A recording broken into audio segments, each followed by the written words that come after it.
Bonjour. Dans cette présentation, je vais continuer sur la même question de la vidéo précédente. Comment déduire l'expression générale du résultat. Donc, pour répondre à la question de la déduction de l'expression générale du résultat, il faut tout d'abord faire le déroulement. Donc, avant de faire le déroulement, il y a une question importante. Donc, on va essayer de compléter la partie traitement donnée dans l'exercice. Donc, ici, dans cet exercice, il vous donne cette partie-là, c'est la partie traitement d'un algorithme. Donc, il vous demande de compléter ce fragment d'algorithme pour que ce soit un algorithme complet. Alors, revenons au concept de base que nous faisons dans chaque vidéo. On veut faire un algorithme, on veut traiter un problème. Donc, les choses qui sont très importantes, c'est de savoir quels sont les problèmes, quels sont les algorithmes du problème, quelles sont les variables d'entrée, quelles sont les variables de sortie. Donc, les algorithmes du problème, de l'algorithme, quelles sont les variables d'entrée, quelles sont les variables de sortie. Ici, et ensuite, on doit développer la partie traitement. Ici, c'est l'inverse. Ici, il nous a donné la partie traitement. Donc, ça, il nous a donné cette partie-là. Donc, il nous demande cette fois-ci de faire... Il nous demande de compléter l'algorithme. Ça veut dire quoi de compléter l'algorithme? Donc, il faut, avant de faire cette partie du traitement, il faut faire les entrées. Ça veut dire quoi faire les entrées? Ça veut dire les variables en entrée, ça veut dire les lectures. Il faut faire les lectures. Maintenant, avant de faire les lectures, il faut savoir parmi les variables utilisées dans cette partie, quelles sont les variables d'entrée, quelles sont les variables à lire. Ensuite, il faut faire aussi les sorties après le traitement. Donc, les sorties, ça veut dire les écritures. La même chose, on ne doit pas écrire tout, on doit écrire la variable importante, la variable résultat. Ça, on va le comprendre selon le traitement. Et une fois que nous avons fait ça, ça veut dire que nous avons terminé la partie du corps. Donc, toute cette partie-là, c'est le corps de l'algorithme. Donc, nous savons qu'un algorithme est composé du corps, est composé de l'entête et de la partie déclaration. Donc, il faut compléter ce corps par la partie déclaration et l'entête. Donc, on va aller étape par étape. Donc, les variables de l'algorithme sont utilisées dans le traitement. Toutes les variables de l'algorithme sont utilisées dans cette partie. Donc, dans ces variables-là, on doit déduire quelles sont les variables d'entrée, et quelles sont les variables de sortie, et quelles sont les variables uniquement du traitement. C'est-à-dire, ils ne sont pas des variables d'entrée, ils ne sont pas des variables de sortie. Comment on va déduire? Donc, parmi les indices qui indiquent qu'une variable n'est pas d'entrée, c'est l'initialisation. Si vous trouvez qu'une variable elle est initialisée, donc cette variable-là n'est pas d'entrée. Donc, ça ne sert à rien de donner une valeur à une variable, ensuite elle sera initialisée par une valeur. Donc ça ne sert à rien du tout. Donc ici on va déduire que R c'est pas une variable d'entrée, G c'est pas une variable d'entrée. Par la suite on va avoir la valeur de I, c'est un compteur de la boucle pour.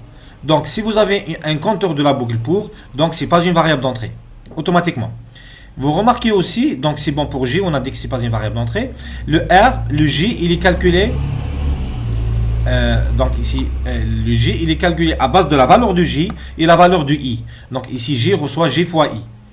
Donc I, il est connu, puisqu'on connaît les valeurs de 1 jusqu'à n. G, il est initialisé à 1, donc on peut calculer le G, pas de problème. Donc c'est une variable intermédiaire. C'est possible que G, ce soit un résultat. Ensuite, on va voir que la valeur de G, elle est utilisée pour calculer la valeur de R. Et pour calculer R, on doit utiliser la valeur de R initialisée à 1 et la valeur de G qui est calculée par cette affectation. Donc, on remarque que J, c'est un résultat intermédiaire.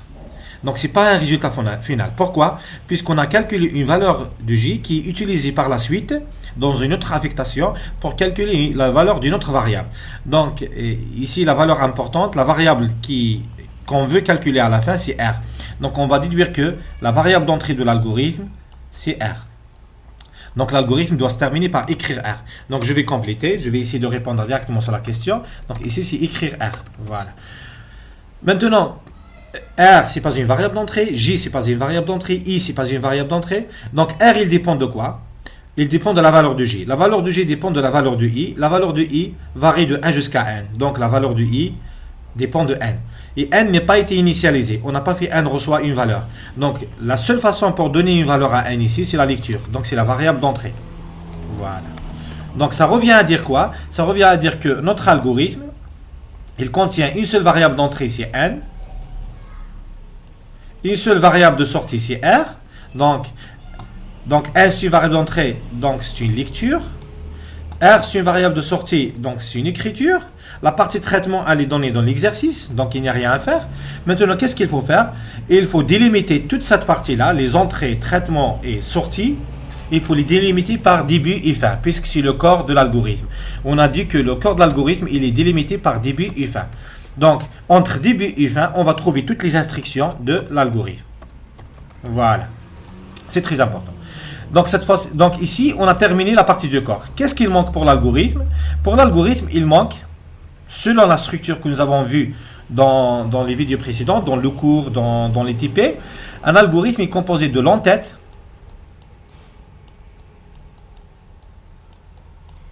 voilà, de l'entête, et il est composé des déclarations, déclarer les objets nécessaires pour l'algorithme, les variables et les constantes éventuellement. On peut déclarer aussi les étiquettes, on peut déclarer les sous-programmes, etc., etc. On peut déclarer un nouveau type, etc. Et ensuite le corps. Le corps, c'est la partie instruction. Donc ici, c'est bon, on a terminé. Nous avons la partie du corps.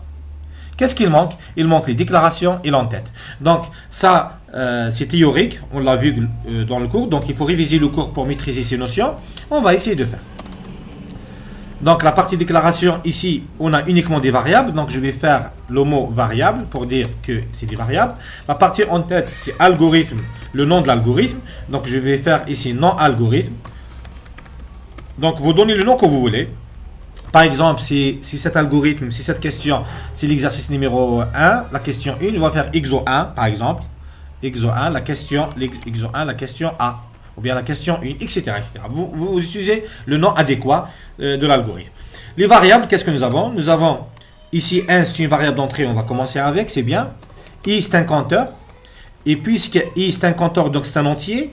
Et puisque 1, c'est la valeur finale du compteur, donc obligatoirement n, il doit être entier. Donc la valeur initiale, c'est 1, donc c'est entier. Donc ces deux variables, ils sont entiers.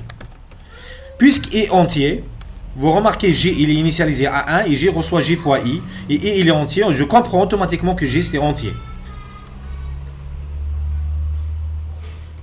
Donc, j'ajoute J.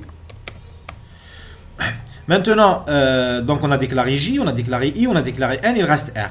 Ici, vous remarquez, il y a une division. Donc, cette division, c'est une division réelle. C'est une division qui donne une virgule. Donc, 1 sur 1, 1 sur 2, 1 sur, etc., etc. Donc, et puisque ce calcul il est réel, plus R, quel que soit le type de R, ce résultat il est réel. Donc obligatoirement R il doit être réel à cause de cette division. Si par exemple dans l'exercice on vous donne R reçoit R plus G, et G il est entier, et R il est initialisé à une valeur entière, donc on peut déclarer R entier. On peut le déclarer réel, mais ça sera mieux de le déclarer entier. Donc dans l'exercice, revenons à la formule de l'exercice, c'est 1 sur G. 1 sur G, il est réel. Donc, R reçoit une expression réelle. Logiquement, R, il doit être obligatoirement réel. Voilà. Donc, il y a ici des concepts mathématiques, de calcul arithmétique ou bien logique qu'il faut respecter. Donc, ici, c'est réel. C'est très important. Donc, si vous vous souvenez, dans la vidéo précédente, nous avons fait un traitement d'un exercice. Donc, je reviens. Ici aussi, R, il est réel. C'est logique puisqu'il y a une division. D'accord?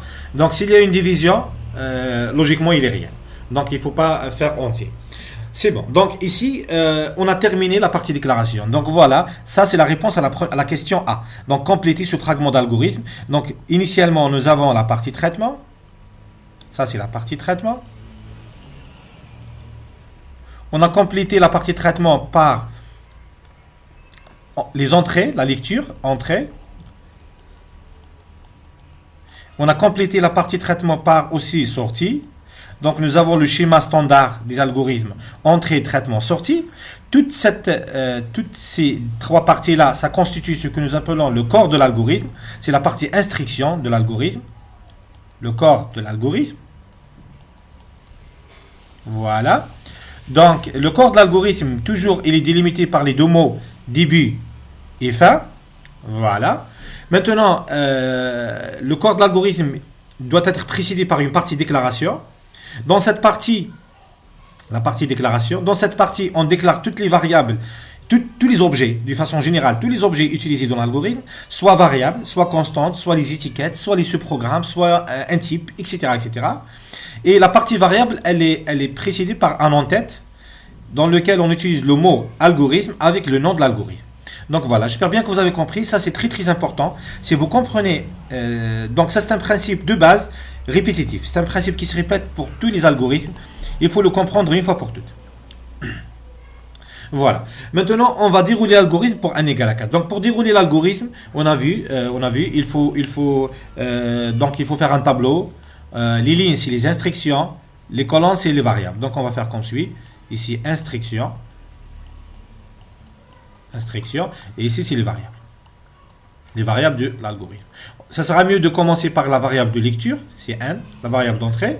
Ensuite, les variables intermédiaires. Ensuite, la variable résultat, c'est-à-dire le résultat ici, c'est r. Et ça sera mieux de laisser une colonne, une grande colonne pour les résultats. Pourquoi? Pour laisser la trace du calcul de résultat. Laisser les formules qui ont conduit au résultat. Pourquoi on laisse les formules? Pour répondre à la question suivante, déduire l'expression générale de cette variable. Donc je ne peux pas dessiner le tableau comme ça avec la souris.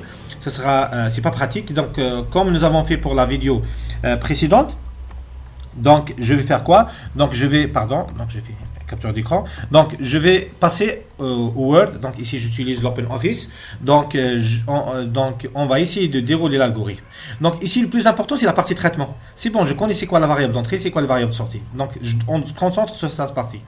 Donc, bien sûr, on va dérouler ça pour donner la valeur de n. Et on va dérouler ça pour afficher le résultat final. Donc, la première instruction, donc ici, c'est les variables. Donc, je vais laisser ça sur le premier plan. Donc la première instruction, c'est lire n. Donc ici, la question de l'exercice, dérouler l'algorithme pour n égale à 4. Donc une remarque très importante ici, on vous donne uniquement la valeur de n. On n'a pas donné la valeur du i, du j et de r. Pourquoi? Pourquoi on ne donne pas la valeur du i, du j et de r? La réponse à cette question, elle est très simple. Tout simplement, puisque n, c'est la seule variable d'entrée. Si dans l'algorithme, nous avons n et m des variables d'entrée, c'est un exemple uniquement, dans ce cas, on va vous dire dérouler l'algorithme pour n égale à 4, par exemple, et m égale à 8. Donc, vous avez compris. Donc, on donne uniquement les valeurs des variables d'entrée. On ne donne pas les valeurs des variables de sortie ou bien des variables de traitement. On donne uniquement les valeurs aux variables d'entrée. D'accord? Donc, c'est très important. Donc, c'est la lecture, c'est les variables qui sont lues. Donc, ici, on va donner 4. Bon, j'ai donné 4 puisque c'est la question.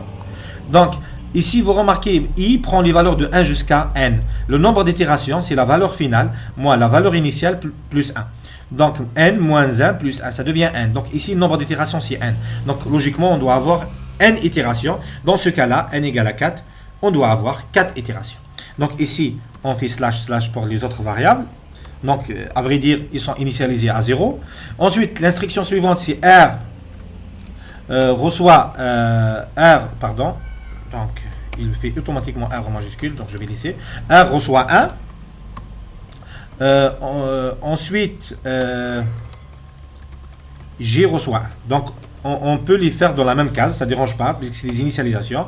Donc, ça s'entend quoi? Ça s'entend que, donc, ici, toujours, il me fait ça. l'OpenOffice, je ne sais pas comment le régler une fois pour toutes, c'est pas méchant. Donc R reçoit 1, ça veut dire ici, on va pour cette affectation, on va avoir 1 pour R, et J reçoit 1, ça veut dire pour J, on va avoir 1. Donc vous remarquez ici, chaque affectation, elle modifie la valeur d'une seule variable. Une seule affectation, dans une seule affectation, on ne peut pas modifier deux variables en même temps. Enfin, ok? Donc ça, c'est un concept de base. Ensuite, on passe au suivant. Donc je vais insérer la ligne suivante. Donc l'instruction suivante, après J reçoit 1, c'est la boucle pour.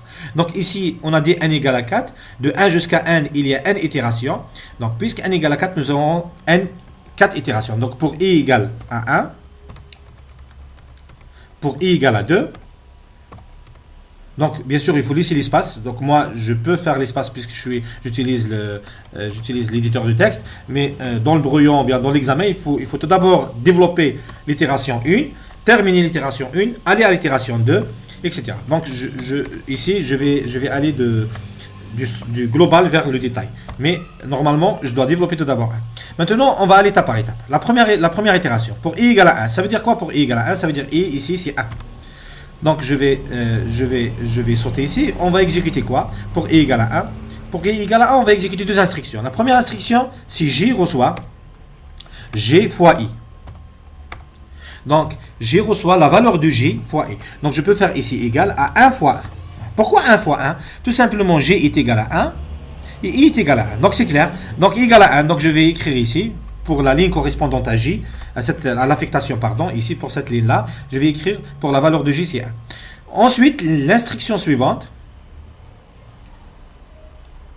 si R reçoit la valeur de R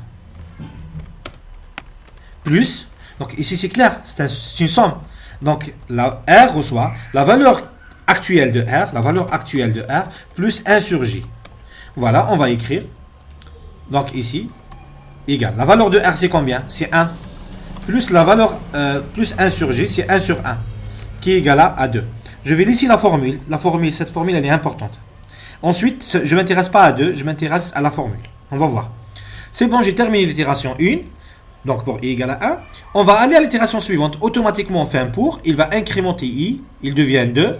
Et on va voir, est-ce que 2 est inférieur ou égal à 1? Oui, on n'est pas arrivé à 1. On n'a pas dépassé 1. Donc il continue. Pour i égale à 2, on va faire les mêmes instructions. Donc je vais faire copier-coller. Donc pour vous, en examen, ou bien en interro, il faut écrire. Hein? Ici, c'est l'avantage de l'outil informatique. Donc c'est copier-coller. Mais copier-coller, il faut faire attention. Il faut aller étape par étape, sinon on fait l'erreur. On revient. On va faire la même chose.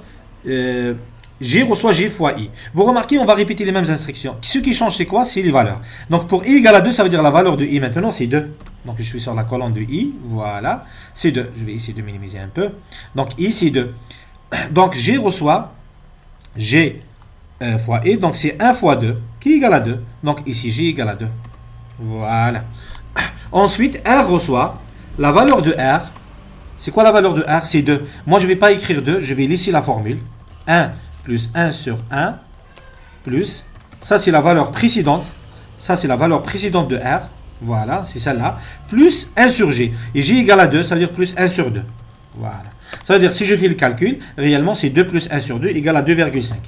Voilà. Le plus important exactement, c'est pas ce résultat-là, c'est la formule. Pour moi, si vous faites la formule comme ça, c'est correct, d'accord? On passe à l'itération suivante, pour I égale à 3, ça veut dire la valeur de I ici c'est 3, ça devient 3. Donc, la même chose, on va répéter les mêmes instructions. Donc, c'est ça une boucle. Répéter les mêmes instructions un nombre de fois. Un nombre déterminé de fois.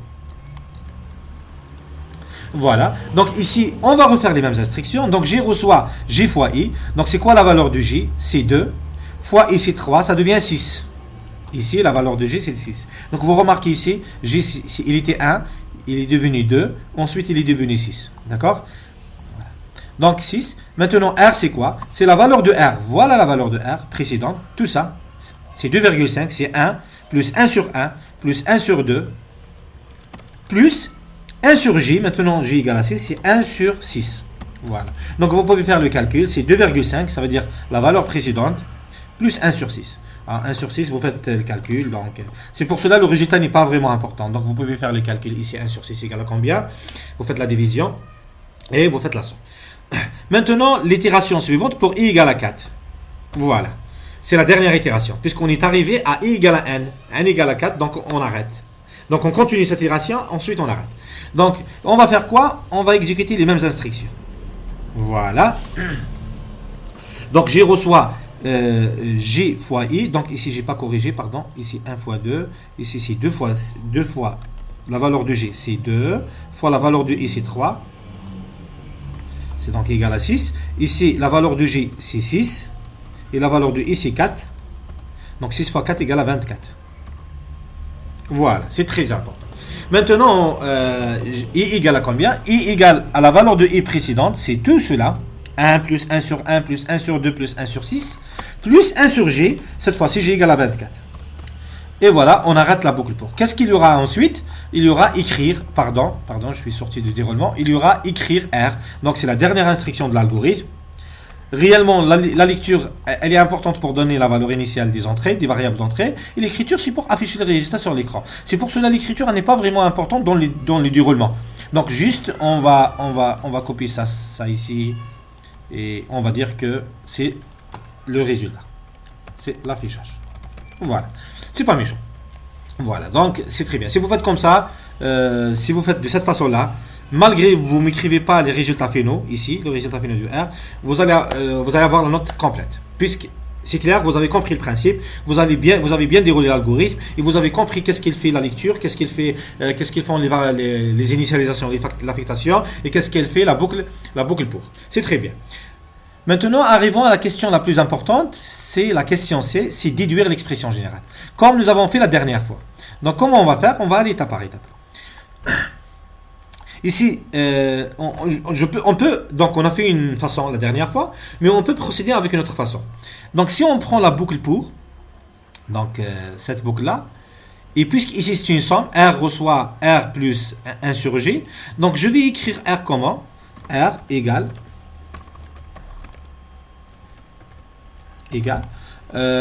réellement égal à combien? Alors, je vais injecter une formule, donc insert object quelque chose comme ça, formula égale je suppose la somme de donc c'est qui la variable qui change ici dans l'algorithme? C'est i. Donc vous pouvez procéder de cette façon. Donc c'est la somme. Pourquoi la somme? Pourquoi j'ai fait le symbole de la somme? Tout simplement, c'est R reçoit S plus R plus. Si c'était étoile ici, je vais faire le symbole de multiplication. R reçoit R fois 1 sur G. Donc la somme de pour i égale à 1 jusqu'à 1. Donc ici c'est l'indice. Le compteur i de la boucle pour il devient ici l'indice. Donc for i from i égale à 1. Donc ça je l'ai ramené d'où? Je l'ai ramené de l'algorithme jusqu'à 1. Voilà. Qu'est-ce qu'il faut faire? Il faut faire la somme de quoi? Il faut faire la somme de quoi? Il faut faire la somme de 1 sur J. Voilà, c'est très bien. 1 sur G. Bien sûr, ici, la première valeur de R, c'était pas 0, c'était 1. Donc, je dois ajouter ce 1 là au début. Voilà, c'est très important. Pourquoi j'ai ajouté ce 1? Puisqu'ici, R reçoit 1. Si c'était R reçoit 0, je fais rien. Je vais faire 0 plus, donc on va faire ici 0. Donc, ici, c'est la valeur initiale de R. Plus, cette somme, c'est la boucle pour. Ça, c'est l'indice I, c'est le compteur de la boucle pour. 1, c'est la valeur initiale de la boucle pour. N, c'est la valeur finale. Et on fait 1 sur G. Donc ça, c'est le terme répétitif. Donc on a fait ça déjà dans le cours. Donc ceux qui ont assisté au cours, ils comprennent. À partir d'une somme, on fait la boucle pour. Ici, c'est l'inverse. À partir de la boucle pour, on fait la somme. Maintenant, ici, il y a un petit problème dans cette formule. C'est quoi le problème ici? C'est que ici, l'indice I. Et ici, j'utilise J. Donc, il y a une relation entre J et I. C'est quoi la relation entre J et I? C'est quoi J? Vous remarquez ici, J égale, J reçoit, J fois I. Donc, c'est quoi cette formule-là? Donc, si pour I égale à 1, on trouve 1. Pour I égale à 2, on trouve 2. 2, réellement, c'est 1 fois 2. Maintenant, 1 fois 2 qui était 2, fois 3, on trouve 6 pour J. Vous remarquez, pour I égale à 3, on trouve J 6. En fait, 6 fois 4, c'est 24. C'est quoi ça en réalité? Donc, si on développe l'affectation, donc ici, J reçoit J fois I. Donc, I égale à 4. Je vais l'écrire, vous allez comprendre. G reçoit, je commence par I égale à 4, par la dernière itération. G reçoit G fois I. Qui est égal à combien?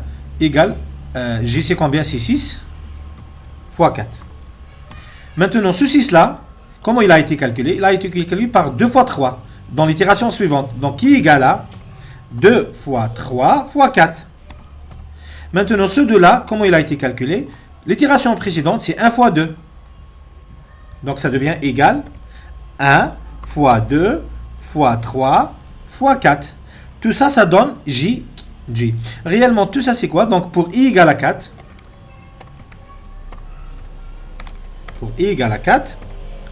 on va trouver que G est égal à 1 fois 2 fois 3 fois 4. Pour I égale à 3, on va trouver que G égale à 1 fois 2 fois 3. Pour I égale à 2, on va trouver que G égale à 1 fois 2. Pour I égale à 1, on va trouver que G égale à 1 fois 1. Réellement, tout ça, c'est quoi? Donc, vous comprenez automatiquement que G égale le factoriel de I. Donc I égale à I, point d'exclamation. I factoriel. Donc vous avez compris.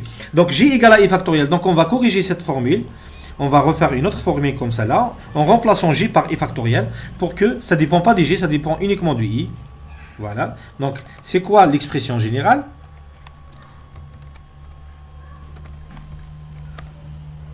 I factoriel. Alors, je peux enlever les parenthèses, ça ne dérange pas. Voilà. Si vous voulez, on va utiliser le terme above. Above, je pense, c'est comme ça. Over, c'est over. Ah, ça, c'est le langage de... Et ici, le I factoriel, c'est... On va le mettre entre accolades pour que tout ça soit dans le dénominateur. Voilà. Voilà l'expression générale de R. R égale à combien? À 1 plus la somme de 1 sur I factoriel et allant de 1 jusqu'à 1. Donc, si vous n'avez pas compris ce principe, on peut refaire la méthode que nous avons utilisée la dernière fois. Donc, la méthode que nous avons utilisée la dernière fois, c'est quoi? Pardon, je vais minimiser ça. Donc, c'était quoi? C'est aller dans le sens inverse. Ça veut dire, on va commencer par I égale à 1.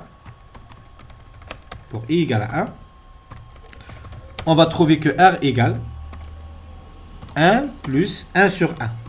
Ici, on peut dire que 1, c'est ce I-là. On va voir, on va continuer. Donc, on peut rien dire pour le moment. Pour I égale à 2, on a trouvé quoi? On a trouvé que R est égal, donc pour I égale à 2, voilà, ça c'est pour I égale à 1, on a trouvé 1 plus 1 sur 1. Pour I égale à 2, on a trouvé ça. Ça confirme la remarque de tout à l'heure, c'est que on peut considérer ça c'est I, ça c'est I. Ok? Pour le moment, pas de problème. Mais on va voir, pour I égale à 3, ça va changer un peu. Pour I égale à 3, on a trouvé la valeur de R égale à ceci. Ici, ça a changé carrément l'équation. Donc, ici 3, ici 6. Ah, ça dérange. Ici 2, ici c'est 2, c'est bien. Ici c'est 1, ça se termine 1 sur 1. Ici c'est 2, ça se termine 1 sur 2. Ici 3, ça se termine par 1. C'est pas 1 sur 3, c'est 1 sur 6. Donc c'est un problème. Pour comprendre mieux, on va aller pour I égale à 4. Voilà. Donc R égale. Donc pour I égale à 4, c'est 1 jusqu'à 1 sur 24. D'accord. Donc, est-ce qu'on peut comprendre comme ça? C'est un peu délicat.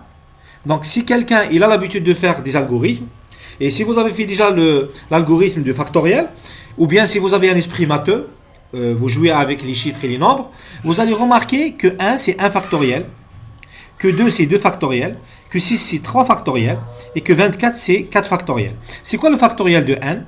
Le factoriel d'un nombre m, 1 factoriel c'est quoi? 1 factoriel c'est 1 fois 2 fois 3 jusqu'à la valeur de n. Sachant que le factoriel de 0 est égal à 1. Par convention, le 0 factoriel est égal à 1. Donc, si vous avez l'esprit, vous pouvez découvrir l'expression. Si vous n'avez pas l'esprit, c'est un peu difficile. Un autre point, vous remarquez la valeur de J. J reçoit J fois I. Et J initialisé à 1.